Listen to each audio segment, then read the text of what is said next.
என்னம்மா, என்ன சொன்னான்? அண்ணே, பேசினதை விட 2 lakhs எக்ஸ்ட்ரா கேக்குறானே. இவன் பேச்சிலேயே சுத்தம் இல்ல. இவன் வேலை சுத்தமா இருக்குமான்னு எனக்கு டவுட்டா இருக்குன்னு. அவன் வேலையை முடிச்சிருவானா? தங்கச்சி, அவன் கண்டிப்பா வேலையை கரெக்டா முடிச்சிருவான். இந்தியாவிலேயே நம்பர் 1 ஷூட்டர் இவன் தாம்மா. வேலைக்கார 2 ரூபாய் சேர்த்து தானே கேட்பான். கண்டிப்பா முடிச்சிருவாமா. பார்க்கலாம்.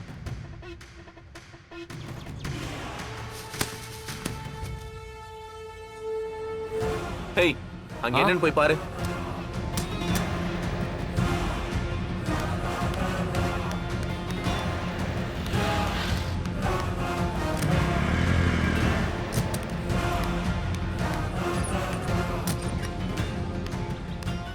கிஸ்கா யாருமே காணுமே.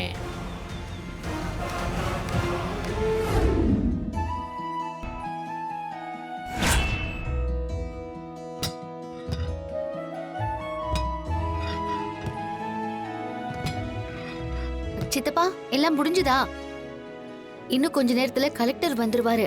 பெரியப்பா பெரியம்மா எல்லாரும் வந்துருவாங்க. அண்ணா, கொஞ்சம் சீக்கிரம் முடிச்சிருங்க.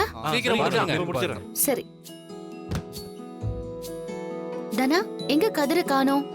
இந்த நேரத்துல அவன் எங்க போனா? அவன் காலையில எழுந்திருச்சு குளிச்சுட்டு சவாரிக்கு போயிட்டான். இன்னைக்கு கூட சவாரிக்கு போகணுமா? இல்ல கரெக்டான நேரத்துக்கு வந்துடுறேன்னு சொல்லிட்டான். வந்துருவான். சீனு, என்னாச்சு மாயா? கதிர் எதுக்கு ஃபோன் பண்ணா? அது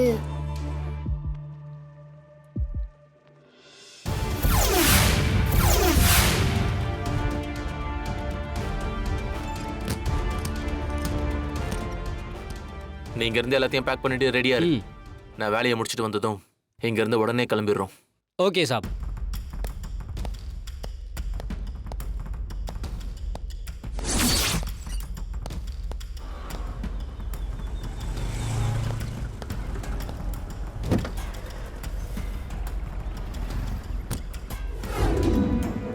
சீக்கிரம் கொடுங்க. அண்ணா, ஒரு நிமிஷம் உங்கள்கிட்ட பேசணும். கொஞ்சம் அப்படி வரீங்களா? கேட்டுங்களா? கையெடுங்க, கையெடுங்க. யார் நீங்க? என்ன வேணும்?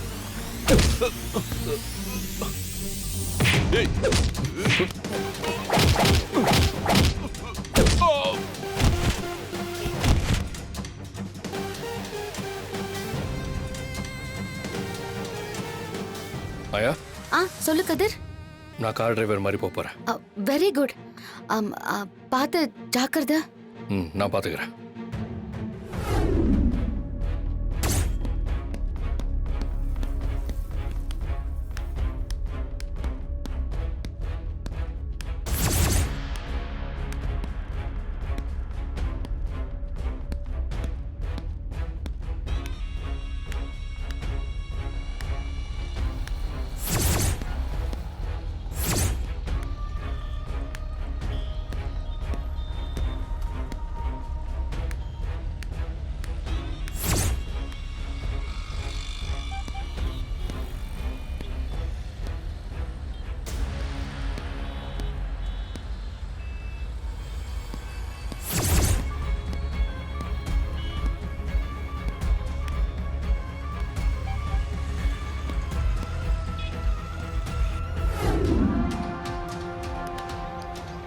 என்னன்னு ஆச்சு?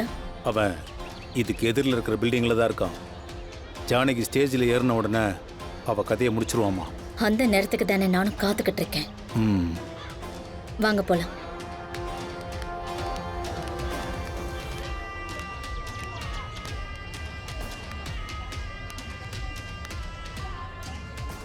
வாழ்த்துக்கள். நன்றி. எப்படியோ என்ன நீ தோக்கடிச்சிட்ட. ஆனா இது ரொம்ப நாள் நீடிக்காது. நீ ஒவ்வொரு தடவையும் இது தானே சொல்லிட்டு இருக்க. பார்க்கலாம் நாளைக்கு என்ன நடக்கும்னு யாருக்கு தெரியும்ல. எனக்கு நாளை பத்தின கவலை இல்ல. இந்த நிமிஷம் என்னால என்ன செய்ய முடியும் அப்படிங்கறத மட்டும்தான் நான் யோசிப்பேன். விதி யாரை விட்டது? நீ சொல்றது உண்மைதான். விதியும் கர்மாவும் யாரையும் விடாது. நாம நல்லது செஞ்சா நல்லதும், கெட்டது செஞ்சா கெட்டதும் அது நமக்கே திரும்ப கொடுக்கும். நீ எனக்கு செஞ்ச துரோகம் அந்த கர்மா உன்னை விடாது. அது கூடிய சீக்கிரமே அதுக்கான பாதிப்பு வரும்.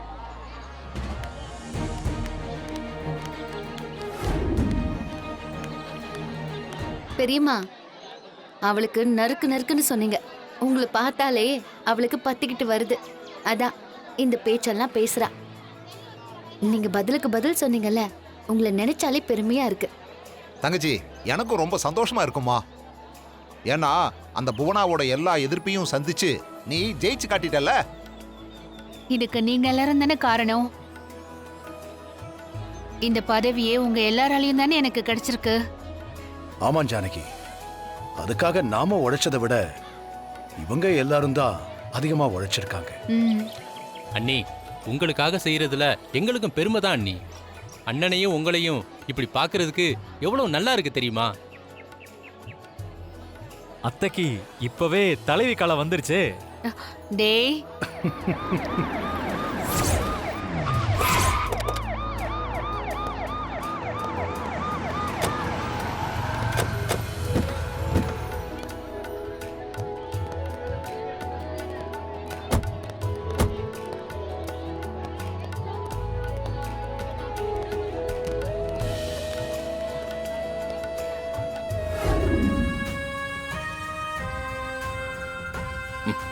மாயா, கதிர் கேக்குதா?